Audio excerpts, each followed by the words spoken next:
ask you first about your early life. Were things ever bad for you as a kid? It was awful, so bad. I never felt so confused or alone in my life. Loneliness is, in my opinion, the single worst feeling in the world. There were times where I'd give anything just to have someone to talk to and express myself with. Losing my mom was horrible. She was the one person in my childhood I always felt at ease with. And the time around her untimely death was the saddest period of my life. When did you lose her? I was only 8. It was a drug use gone bad. Well, I'm sorry to hear that, man. I loved her. She was a great woman. I got my long, skinny fingers from her. Things were never stable either. By the time I was 10, we'd moved 8 times because of my dad. He got abusive. He drank a lot too. Never really felt supported by him. Wow, yeah, that's definitely a lot of moving. I'm just assuming you didn't have a lot of friends as a kid? No. I've always said that my guitar was my greatest companion. To have something that you could play and express your mood with every day and night, or after work or school, whatever, it's incredible, and a true gift given to anyone with musical passion. So when did you first get into the instrument? I was actually older than most when I started playing. I loved it though. I was attached to my guitar because I really felt the ability to pick it up and play so easily when I first started out. It's like when you start out with anything, especially an instrument. It's so easy to just double your capacity by the week. You just get 100% better next month, 100% the next month, and I was completely enamored with that at the time. I wasn't really into singing or songwriting as a kid. I kind of just took this hands-on, the boot camp approach to playing guitar. So you really played a ton of guitar as a kid? Yeah, all the time. I adored the instrument. It wasn't until I was 13, though, that my dad finally lent me some money to buy my first guitar. From the moment I first picked it up, I had a secret relationship with it. A sacred relationship that was, as a kid, I played guitar all day. What about when you were older? Nah, with being shipped off to the army and all, I never really had as much time for it. I wish I did. That's a good lead into my next question. What was the Army like? I was assigned into the 101st Airborne Division.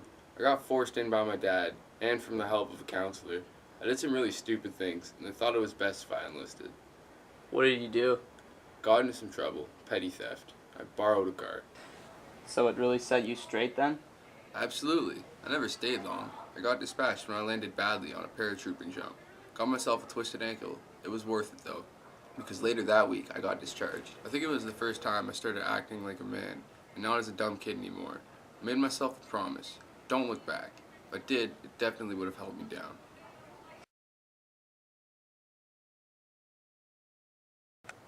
Yeah, it was a struggle. I blew all my money that I had earned from being in the Army in just a few days. And I was all on my own in Nashville, Tennessee. Couldn't believe I put myself in such an awful situation again. What was so awful about it? You were finally free. I know, but I was working all these odd jobs. I had no support.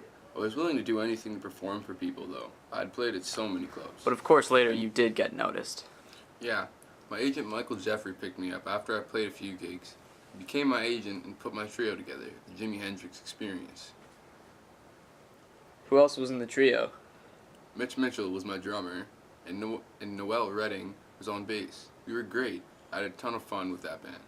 Well, you guys definitely didn't stop burning when you caught fire. People were so amazed by your new style.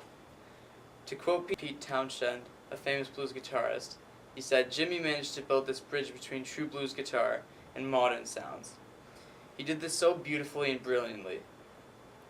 How hard was it to be a common denominator for so many styles of rock? It wasn't hard. I felt like it just came naturally. I never set off to merge any of it together. I just played what I felt. What musician influenced you the most as a kid? Who did you like? That's hard. I always loved Muddy Waters as a kid. Him and Elmore James influenced me a lot as a young boy. Bob Dylan was also there, but I didn't get into him too much until I really came to appreciate the sincerity of lyrics. Well, two of your idols, Muddy Waters and Elmore James, were 30th and 49th on Rolling Stone's Top 100 Guitarists of All Time magazine. Explain what it's like to get number one. Was this definitely one of your greatest and proudest moments? No way. The guys at Rolling Stone's definitely messed this one up. It's definitely an honor to even be ranked up there with so many of my idols. Well, the magazine's panel, as well as millions of your other fans, knew you deserved to be number one on that list. I want to ask you another question now, Jimmy. It's hard to imagine what the life of a rock star can be like. Can you explain to us what was going on through your head during that whole drug plant fiasco in Toronto Airport? You recently went to trial for that, right? Oh my god. Well, yeah, it was definitely quite an episode that I went through. Knowing that my career could have crashed and burned at the decision of a jury. What happened exactly? Well, basically, I got caught up in Canadian customs while on my way to playing a show in Montreal. They found heroin in my bag. I have no idea how it got there, or why anyone would want to plant it on me. You admit to having a history of drug use, though, right? Yeah, but I never used anything like heroin. That's the kind of stuff that could throw you into the addictive hole. So was it definitely really difficult to go through something like that? Of course. I was anxious for a while. I remember the time it took them to figure out a verdict. It felt like an eternity to me. I'm trying to come up with any kind of reason someone would want to do this to you. No, I can't either. But things like this happen. I've learned to be a lot more careful with these things, and aware that stressful times like that are just a part of life. It's good to know what you do and how you act under pressure. So when you were proven innocent by the jury, it was definitely a huge load off your mind then? Oh yeah, absolutely. That was a huge make it or break it moment for me, and luckily, I was deemed innocent. Alright, well it's good that we can get the record straight on that. I know it's caused a lot of confusion for people, especially your fans. Jimmy, my next question is just wondering how it feels to be such an influential musician in today's world.